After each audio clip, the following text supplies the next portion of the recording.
Welcome to my channel Har Har Mahadev મિત્રો. આજે આપણે પિઝા ફોર્મ સ્ક્રેચ બનાવવાની છે. તેમાં પેનમાં 2 પાવડા તેલ, અડધી ચમચી હિંગ નાખી 8-10 કળી સમારેલું લસણ નાખવાનું છે. લસણ જે છે એ બ્રાઉન રંગનું સરસ થઈ જાય પછી તેમાં 6 નાની ડુંગળી સમારેલી નાખી દેવાની છે. ડુંગળીની સ્મેલ જતી રહે અને તેમાંથી પાણી છૂટે ત્યાં સુધી ડુંગળીને જે છે આપણે સંતાડવાની છે. આ પિઝા સોસની રેસીપી છે ફ્રેન્ડ્સ. પિઝા પાસ્તા બેયમાં ચાલે છે. હવે તમે જોઈ શકો છો કે તેમાં જે છે એ ટમેટાં નાખી દીધા છે. ટમેટાં જે છે એ તેમાં નાખી અને તે એકદમ ચલાવી અને એને ઢાંકી અને એકદમ ચડવા દેવાના છે. તમે જો વચ્ચે વચ્ચે આપણે ચલાવતા રહીએ છીએ. હવે આવી રીતે ટમેટાં એકદમ સરસ રીતે ચડી જાય ત્યાં સુધી એને ચડવા દેવાના છે. ચડે એટલે એને ઠરવા મૂકી અને એને મિક્સચરમાં ક્રશ કરી લેવાનું છે. એકદમ સ્મૂથ પેસ્ટ ફ્રેન્ડ્સ જે છે એ તૈયાર કરવાની છે. હવે ફરીથી એક પેનમાં થોડું બટર નાખી દેવાનું છે. જે સોસની પેસ્ટ બનાવી છે એ પેસ્ટ તેમાં નાખી દેવાની છે. પેસ્ટને સરસ રીતે આપણે જે છે એ આમાં ચડવા દઈએ છીએ. ટમેટાની પેસ્ટને આપણે ચલાવી લઈએ છીએ. તેમાં થોડુંક જરૂર પૂરતું આપણે પાણી ઉમેરશું. હવે એમાં 1 ચમચી કાશ્મીરી મરચું નાખશું. આ પહેલાં મોળો સોસ અમે બનાવીએ છીએ અમારી મમ્મી માટે, પછી કાઢીને પછી એમાં જરૂર પૂરતા મસાલા નાખીએ છીએ. હવે તેમાં 1.5 વાટકી ટમેટો સોસ નાખ્યો છે ફ્રેન્ડ્સ. ટમેટો સોસ જરૂર મુજબ તમે ચાખી અને નાખજો તમારી ક્વોન્ટિટી મુજબ. પછી તેમાં મિક્સ હર્બ્સ એટલે કે ઓરેગાનો જે છે એ નાખ્યો છે. ઓરેગાનો નાખીને સરસ રીતે ચલાવી લેવાનું છે. હવે મારા મમ્મી જે છે એ તીખું નથી ખાઈ શકતા એટલા માટે અમે મોળો સોસ અલગથી બનાવી અને રાખી દઈએ છીએ. પછી એમાં અમે તીખા મસાલા નાખીશું.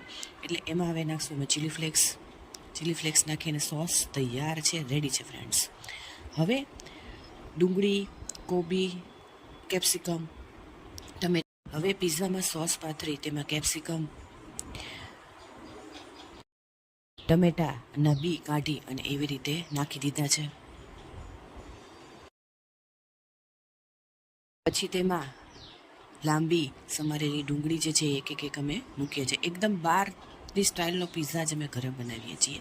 તમે જુઓ છો કે કેટલો સરસ પિઝા દેખાય છે. ઘરે બનાવીને ખાવાની જે મોજ છે મિત્રો એ બહાર જઈને પણ નથી. ઉપરથી હવે આપણે ઓરેગાનો જે છે એ નાખી દઈએ છીએ. હવે આ પનીર તવા પિઝા છે તો પનીરના ટુકડા પણ તમે જોઈ શકો છો કે મેં નાખ્યા છે આમાં.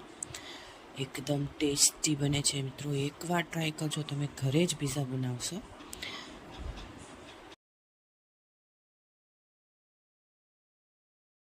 છેલ્લે આપણે કોબી નાખીએ છીએ ઉપરથી. જેને જેવી રીતે ભાવે એ રીતે તમે નાખો. ભરપૂર માત્રામાં ચીઝ નાખવાનું ફ્રેન્ડ્સ. ચીઝમાં જરાય કચાશ નહીં કરવાની. કોક વાર ખાતા હોય એમાં ચાલે. એટલે આ ચીઝ પણ આપણે એમાં પાથરી દઈશું. ખમણી અને તેમાં આપણે પાથરી દઈશું જેટલું તમને ભાવે તેટલું. આમાં મોઝરેલા ચીઝ પણ નાખીએ છીએ ફ્રેન્ડ્સ, પણ આ વખતે અમે નથી નાખતા. એનાથી એકદમ બહાર જેવો પિઝા પુલ જેવો એકદમ સરસ ટેસ્ટ આવે છે. એકવાર આ રીતે જરૂર ટ્રાય કરજો. વિનંતી કરું છું વારે મારા સબસ્ક્રાઈબર છે એ પ્લીઝ કોમેન્ટ પણ કરે. મને પણ ખ્યાલ આવે ક્યાંથી તમે મારા વિડીયોને જુઓ છો, મારા વિડીયોને તમે સપોર્ટ કરો છો, એ મને બહુ ગમે છે. આ તવા પિઝા છે એટલે તવાને ગરમ કરી બટર નાખી દો. બટર નાખી અને જે છે એ પિઝાને આપણે તેમાં મૂકી દઈશું. હવે આમાં ચીઝ કેમ મેલ્ટ કરવી, તો ચીઝ મેલ્ટ કરવા માટે પાણી જે છે એ છટકોરી અને તેની જે છે એ વરાળ બને એટલે તરત એમાં ઉપર ડીશ ઢાંકી દો એટલે તમારું ચીઝ મેલ્ટ થઈ જશે. સરસ પિઝા તૈયાર થઈ જશે. રેડી થઈને તૈયાર છે મિત્રો.